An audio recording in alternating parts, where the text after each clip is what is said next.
తెలుసుకున్నాము, భగవంతుడి పేరు, ఆయన ఏం చేస్తాడు. ఇప్పుడు ఆయన కర్తవ్యం ఏంది అనేది తెలుసు, ఆయన ఏం పని చేస్తాడు. ఇప్పుడు చూడండి, ఇక్కడ భగవంతుడు నిరాకారుడు అని చెప్పుకున్నాం. ఆయనకు మనలాంటి శరీరం లేదు, నిరాకారుడు, జ్యోతిర్బిందు స్వరూపుడు భగవంతుడు. ఆయన పేరే శివ. ఆయన ఏదో ఒక మంచి పని ఏదో చేశాడు కాబట్టే మనం ప్రతి సంవత్సరం శివరాత్రి అని చేసుకుంటున్నాం.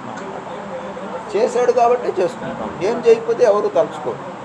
ఆ ఏం పని చేశాడు, ఆయన కర్తవ్యం ఏంది అనుకున్నప్పుడు భగవంతుడు బ్రహ్మ ద్వారా కొత్త సృష్టి స్థాపన చేస్తాడు. ఇప్పుడుండే సృష్టి ఏంది? పాత సృష్టి, కలియుగి సృష్టి, పాతది, పాత ప్రపంచం. దాన్ని తిరిగి కొత్త ప్రపంచంగా మార్చాలంటే భగవంతుడు బ్రహ్మ ద్వారా కొత్త సృష్టిని స్థాపన చేస్తాడు.